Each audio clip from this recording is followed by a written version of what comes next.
America global market மேல இருக்கக்கூடிய கண்ட்ரோலை இழக்கிறாங்க அப்படிங்கிறது போல பேச்சுக்கள் வர ஆரம்பிச்சிச்சு.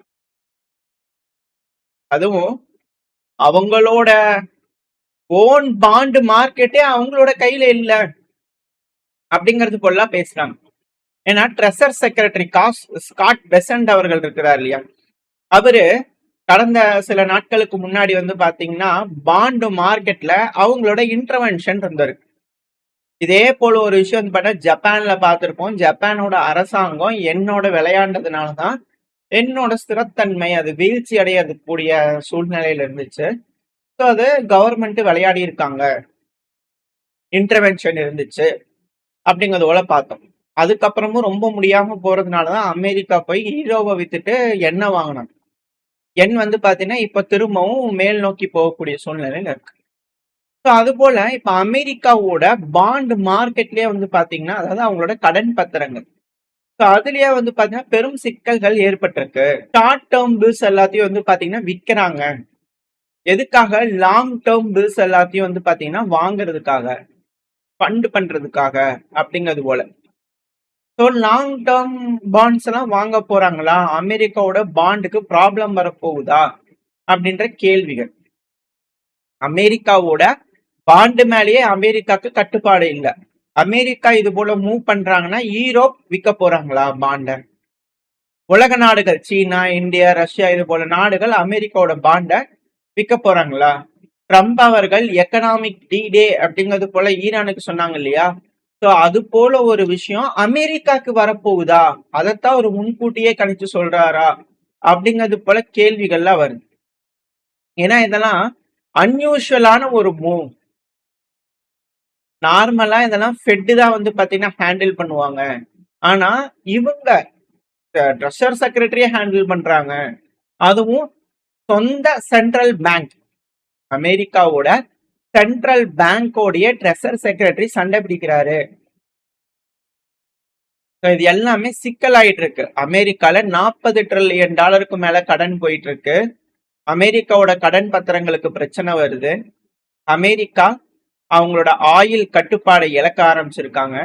இது எல்லாமே அமெரிக்காவோட வீழ்ச்சிய காட்டுதா அப்படிங்கிறது போல செய்திகள். இது பாத்தீங்கன்னா மரியோ நௌஃபால் அப்படிங்கிறது போல ஃபேஸ்புக்ல ட்விட்டர்ல பாத்தீங்கன்னா ரொம்ப ஆக்டிவா இருக்கிறவங்க, டெஸ்லா உங்க எலான் மஸ்க் அவர்கள் தான் பாத்தீங்கன்னா பேட்டி எடுக்கக்கூடிய ஒரு மிகப்பெரிய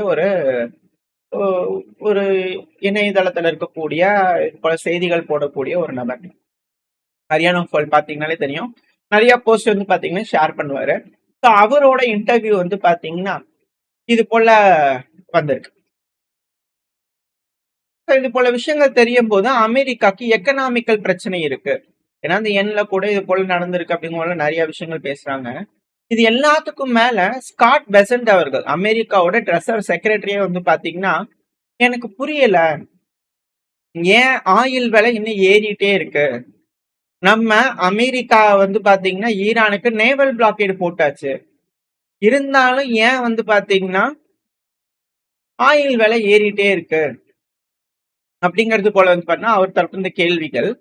ஆயில் விலை ஏறதுக்கு காரணம் மிடில் ஈஸ்ட்ல பிரச்சனை. இவங்க பிளாக்கேடு போட்டாங்கன்னா ஈரானும் தான் பிளாக்கேடு போட்டிருக்கிறாங்க. இவங்க மட்டுமா போட்டுக்கிறாங்க? அது மட்டும் இல்லாம யமன்ல சிவில் வேர் வேற ஆரம்பிச்சிருச்சு. சவுதி ரிஃபைனரி எல்லாம் அடிச்சிட்டு இருக்கிறாங்க. ஸோ இதெல்லாம் பண்ண குழந்தைகளுக்கே தெரியுமே, இவருக்கு ஏன் புரியலையா அப்படிங்கிற கேள்விகள் வருது.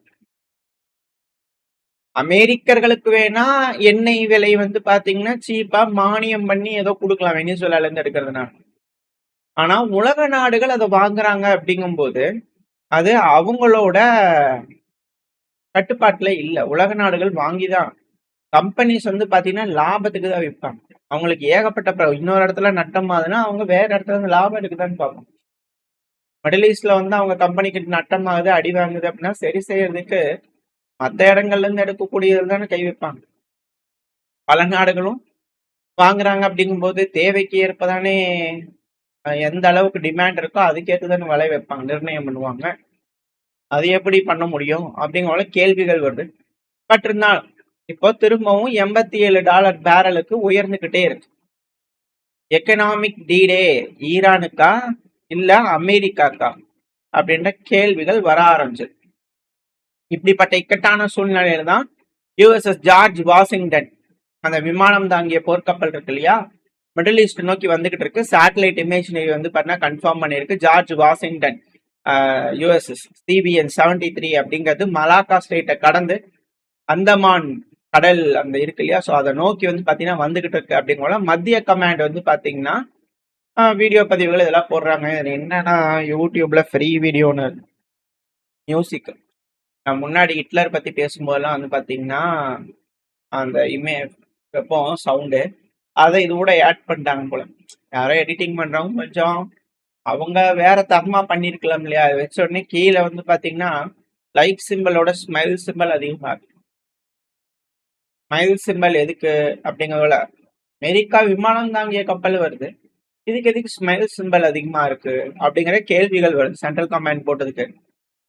ஈரானுக்காக வருது, அதுவும் இதுல வந்து 60 விமானங்கள் இருக்கு. 10 அதுல 10 F-35C ரக விமானம், 30 FA-80 நீர் ரக விமானம், அதுக்கப்புறம் நிறைய இது வச்சிருக்கேன். அப்புறம் ஆஸ்பிரே இருக்குது, ஹெலிகாப்டர்ஸ் இருக்குது. அப்படிங்கிறது போல பெரிய வீர தீர அவங்களோட பராக்கிரமங்களை வந்து பாத்தீங்கன்னா பேசியிருந்தாங்க சென்ட்ரல் கமாண்ட். இந்த செய்திக்கு பக்கத்துல கீழே வந்து பாத்தீங்கன்னா இன்னொருத்தவங்க டேக் பண்ணிக்கிறாங்க. என்னன்னா USS ஆப்ரஹாம் லிங்கன் இந்த மிடில் ஈஸ்ட்ல இருந்து டிபார்ட் ஆகுது இல்லையா, அது ஆரம்பிச்சிருச்சு. சாண்டியாகோ நோக்கி 9 மாதம் டிப்ளாய் பண்ணப்பட்டு இப்போ வந்து பாத்தீங்கன்னா போயிட்டு இருக்குது, அமெரிக்காவை நோக்கி போயிட்டு இருக்கு அந்த கப்பல். மிடில் ஈஸ்ட்ல வேலைகளை முடிச்சுட்டு அப்படிங்கிறதோட செய்திகள் வர ஆரம்பிச்சிருச்சு. அதுல என்ன ஒரு இதுனா, அந்த கேரியர்ல இருக்கக்கூடிய வீரர்களோட மனநிலைமைய பார்த்து ரொம்ப கவலை அளிவிக்குது. ஏன்னா 5000 வீரர்கள், 5000 செயலர்ஸ் மாலுமிக்கள் வந்து பாத்தீங்கன்னா 250 கன்சிக்யூட்டிவ் டேஸ் போர்ட் கால்ஸ் இல்லாம வந்து பாத்தீங்கன்னா இருந்திருக்கிறாங்க. ரொம்ப கவலை அளிவிக்குது அப்படிங்கிறது போல வந்து பாத்தீங்கன்னா இவங்க தரப்புன்னு செய்திகள் வருது. அப்போ வரவங்களுக்கு முன்னாடியே தம்பி நாங்க முடியலப்பா, ரொம்ப கஷ்டம், பார்த்து கொஞ்சம் சூதானமா இருந்துக்க, ரொம்ப கஷ்டமா இருக்குதுப்பா அப்படிங்கிறது போல வந்து பாத்தீங்கன்னா வரும்போதே ஒரு நெகட்டிவான ஒரு இம்பாக்டோட வந்து பாத்தீங்கன்னா புதுசா ஒரு ஆளை வரவேற்கிறாங்க அப்படின்னா எப்படி அந்த வீரர்களுக்கு மாரல் வேல்யூ இருக்கும் அப்படின்ற கேள்விகள் இருக்கு. இது எல்லாம் தான் இங்க சிக்கலான்னு பாத்தீங்கன்னா இயற்கையும் வந்து பாத்தீங்கன்னா அமெரிக்காவுக்கு ஃபேவரா இல்லை. பட் ஆனா அமெரிக்கா அதை தனக்கு சாதகமாகவும் பயன்படுத்திக்கிறாங்கன்னு சொல்றாங்க.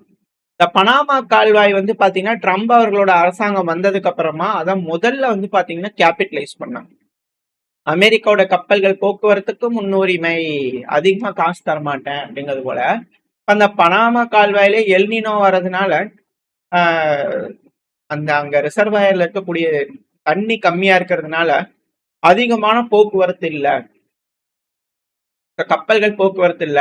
இந்த சோக் பாயிண்ட் இது நிக்குது அப்படின்னு அது பிரச்சனை ஆகுது அப்படின்னா அமெரிக்காவோட எக்கனாமி மேலும் பிரச்சனை ஆகும்.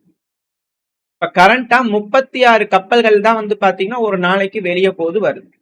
வெளியே போறது போக்குவரத்து 36 கப்பல் தான். இதுல 32 வந்து பாத்தீங்கன்னா கம்மியா இருக்கு அப்படிங்கிற சொல்றாங்க. இதுல 40% கப்பல் அமெரிக்காவோடது, 5% தான் மத்தவங்களுது அப்படிங்கிறாங்க.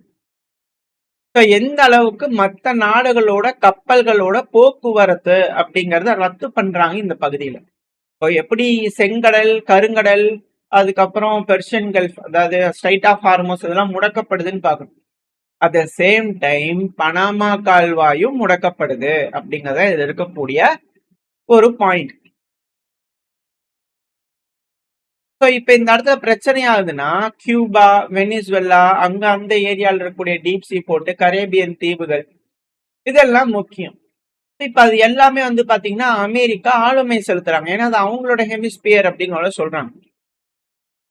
10 வரைக்கும் சைட் ஆஃப் ஹார்மோஸ் வரை அமெரிக்காவோட டெரிட்டரிங்கிறாங்க. இதெல்லாம் வச்சு பார்க்கும்போது குளோபல் மேரிடைம் ட்ரேடே வந்து பாத்தீங்கன்னா ஸ்தம்பிச்சு போகுது. இது போல விஷயங்கள்னாலதான் அமெரிக்காவோட எக்கனாமியும் பாதிப்படையுது. இது போல போக்குவரத்து பிரச்சனைகள் ஆகுறதுனாலதான் ஆயிலோட விலை வந்து பார்த்தீங்கன்னா கூடுதலா இருக்கு. இது போல எல்லாம் ஒண்ணுக்கு பின் ஒண்ணு வந்து பாத்தீங்கன்னா அடுக்கடுக்கா பிரச்சனைகள் வர ஆரம்பிச்சிருக்கு. இதை எப்படி அமெரிக்கா சரி செய்ய போறாங்க அப்படிங்கறத வெயிட் பண்ணி பார்க்கும். கூடிய சீக்கிரத்துல மிடில் ஈஸ்ட் பிரச்சனைய, அந்த கிரைசிஸ முடிவுக்கு கொண்டு வரல ட்ரம்ப் அவர்களோட அரசாங்கத்தினால அதை முடிவுக்கு கொண்டு வரலாம் அமெரிக்காக்கு சாதகமா அப்படின்னா கண்டிப்பா மிக பெரும் இழப்புகள் இருக்கும் எக்கனாமிக்கல் ரீதியா அப்படிங்கிற சொல்றாங்க.